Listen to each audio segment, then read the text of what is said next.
When you talk about early adoption, you talk about people who are prepared to blaze a trail. Our next speaker represents one of our earliest partners that signed an MOU with us for moving forward with digitizing their currency with digital issuance. Raja Kadri is the chief economist for the government of Montserrat, which he joined in March 2017. Before that, he was in the Canadian government where he advised his senior political and public leadership on global political and economic affairs. He has over 10 years' experience with the government of Canada as well. And he's also spent a year in the Middle East advising senior leadership in the UAE on economic and financial matters. And most of those places you know have already made that jump and have taken that leadership baton into the digital world. So it's my distinct pleasure to ask Raja to come up.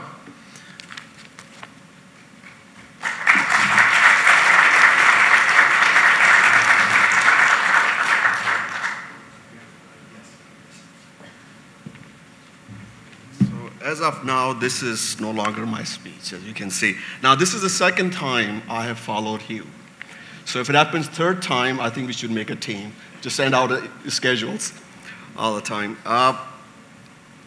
You forgot to mention one advantage being at one of the last speakers. You can take everybody's ideas and make it your own. Now, thank you very, very much for having me here. It's a real pleasure. Premier was supposed to be here, but he sends his regards and apologies. Last-minute priorities change. So that's how we know how politicians are. They send you. But he specifically asked me to keep it short and don't talk too much. I said, you don't have to worry about it. I'm the last one, so I'm going to take my time.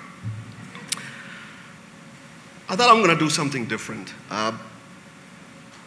We've heard about technology and all this. Yes, my title is chief economist, but I consider myself as a historian. I read a lot of history. So I'm going to talk to you about technology in a historical perspective. Gunpowder was not invented for its real purposes. It was purposes for medicine. It was humans how they used it. Printing press was used to distribute Bibles among the peasants so they could read the word of Lord. But it ended up splitting the church. Nuclear technology was invented in a tiny hospital, what now is Frankfurt, to treat terminal illnesses. But we know what happened with that technology.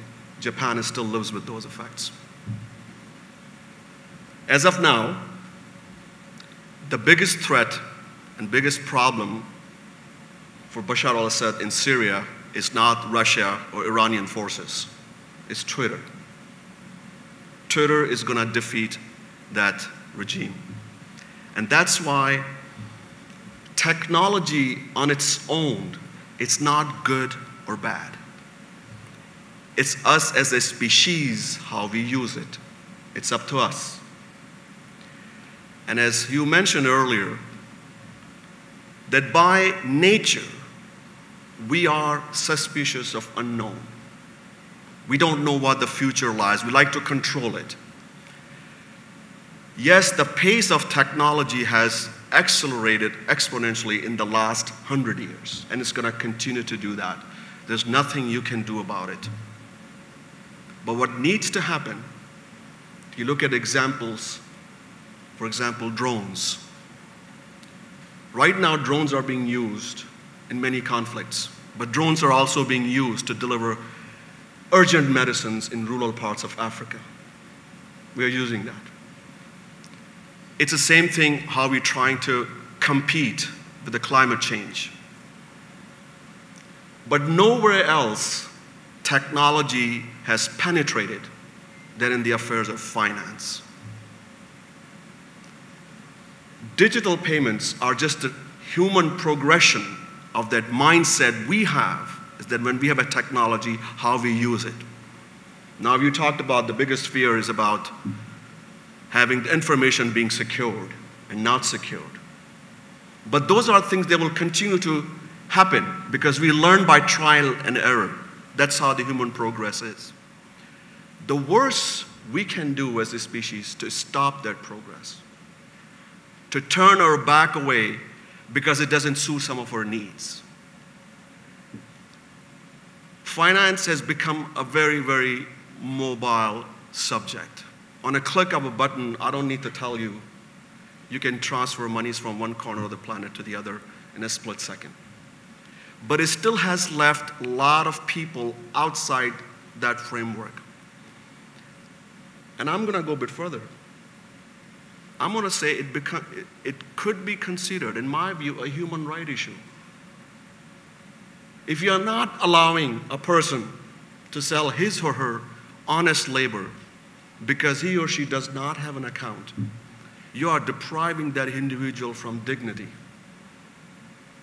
And that's the argument entities like BIT are going to have to make to regulators, to central bankers, to policymakers, that we are at the forefront of this major revolution is happening and you can't stop it. Of course there are risks. There will always be risks. That's human history. There are always going to be risks. But the serious dialogue must happen now. We have touched upon the subject of inequality and the nature of work and the technology. In Montserrat recently, and Marla is aware of that, we just finalized the economic growth strategy. I was leading on that. Montserrat is a very small place, only 5,000 people. But one of my best interaction was with the students in the community college. So I went there, and I said, I'm going to tell you 2 news items. I have a good news and a bad news. Which one you want to hear first? They said, you want to hear the bad news first. I said, okay, that's good. I said, by the time you enter workforce, you're not going to be competing with your fellow human beings. You're going to be competing with artificial intelligence. You're going to be competing with technology. That's fact. We've got technology. But I said, the good news is we still need people to run that technology. So everything is progression in that sense. You see, the problem with us species, most of the time, we tend to ignore the lessons of history. If we follow it, we can achieve a lot more. We can achieve. So the events like this, and I'm going to come back to the issue of central bank and governance. The message has to be, and this is the message I've been working on in Montserrat, because after the volcano, the country lost 2/3 of its land. It's dependent on British aid. So as a chief economist, my advice to the Premier, how we get it out of this dependency. Now, I was thrown a lifeline by Marla to sign MOU. Now, why this MOU with Montserrat is important, and I tell you why. There's a practical reason for that. It's not just words. It's just not some political win. For the last 6 years, the government of Montserrat has been trying to get fiber optics from the British government, but it has not made a case properly. This MOU gives us this rope, and we have gone to the British government, and thanks to Her Majesty's government, they are talking now, and we're hoping by next year, Montserrat will be connected to fiber optics. This will be a game changer for that. Why it will be? Because we cannot create big hotels like other islands have. We have a small land, but we can attract businesses who use online. And if they come online, BIT will be there to facilitate those payments, that economic growth activity which Montserrat desperately needs and this region desperately needs. So there's a practical reason for that we are trying to make a case. So that's how you build an argument, by looking at the progress and technology to see how we can drive maximum benefit and still curtail its side effects. Think about it for a moment. Last year, the Chinese government was declassified document. We don't know how it came out. The Politburo is not worried about President Trump's tariffs. They're not even worried about anything else. Do you know what the biggest fear in the Chinese status apparatus is? The Chinese Spring based on technology. That's fear. That's why every social media is being branded as they look over this, who's looking at what. But if we look at technology based on what BIT is trying to do, or entities like BIT is trying to do, you can make an argument that's not always so bad. Coming back to another example in India, people have thrown statistics everywhere. Why is it growing in India? Digital payments are growing in India rapidly. The reason is because people have found a way, technology has given them that empowerment, that be part of this financial revolution. Okay, we can all be millionaires, but at least we can make an honest living if I could sell my services to somewhere thousands of miles away. That's how it should be looked at. But it comes upon us, how we as human beings use that. Same argument is about that the regulators and central banks. But when we talk about central banks, regulators, a bit nervous or a bit wary of, entities like BIT, or somehow skeptical about it. I think it goes to the core of the issue of governance. If you don't get your governance right, this MOU was, now, as I said, Montserrat is a very small place. Marla and I negotiated this in secret, a lot of WhatsApp messages. And Premier and I and Marla were the only three people. So when it came out, of course, opposition just hammered it. And I became the most hated person in Montserrat. That how come we didn't know about this and that? But because it's a question of governance. We don't know what it is. Right away the question came out, oh, the protection of violation of privacy and all this. But that's the dialogue needs to happen. If you cannot get your governance right, you will not be able to drive maximum benefits what BIT and entities like that have to offer. You will not have a sustainable economic growth. I guarantee you that. Because what it does, what is the first and most critical principle of governance? It's credibility. Why Singapore is still so successful? Because the government is credible. I was just talking to someone, I just give them an example. The world's largest indebted country is Japan. The second is Greece.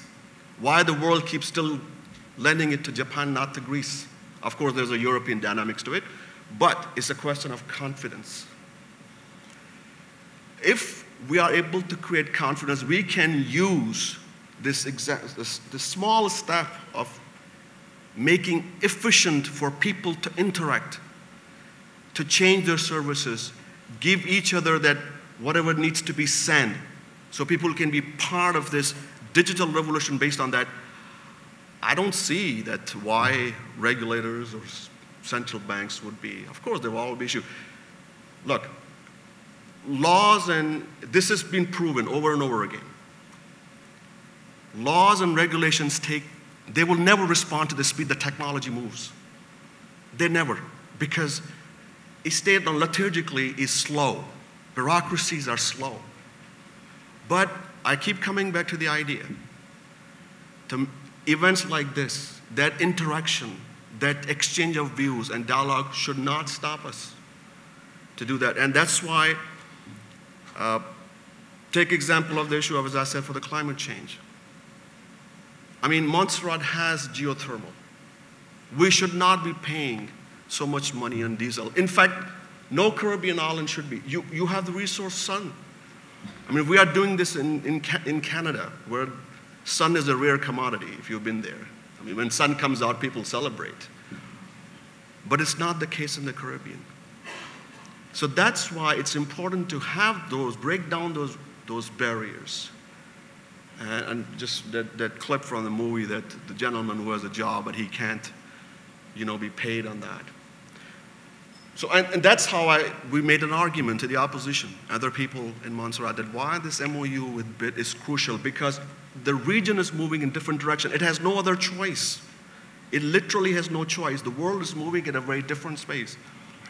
Driverless cars were mentioned, which I think is a great gift for me because I hate to drive. It's just perfect. But in terms of the financial revolution, it's just going to continue to happen. So there has to be policy making in a way that innovation thinking, that this is the future. We have to embrace it. We have to talk. We have to be complete partner in that. Complexities will always be there. Complexities and nervousness and fears, the protection of privacy. But that's normal. So, you know, I believe that in the long run, our partnership with BID will hugely benefit Montserrat in coming years or so. I hope it will change the perception of how the governance can be a force for good. Earlier, Premier Motley said that the governance that was her real message in that sense. It will save Montserrat money.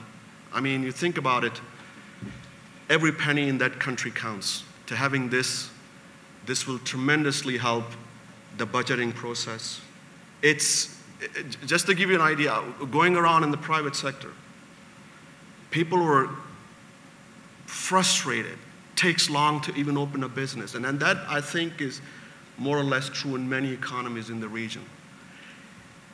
Initiatives like this, entities like BID are at the forefront, and if there is a way to work together to create down those barriers, to kickstart that growth,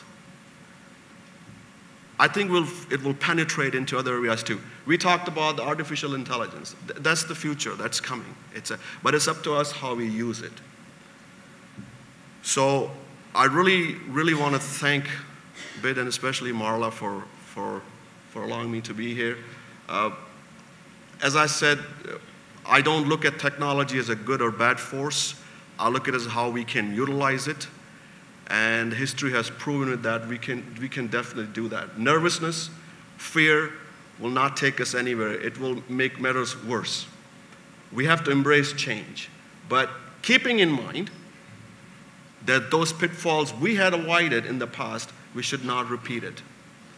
So once again, thank you very, very much. I hope I keep you guys entertained, and thank you very, very much.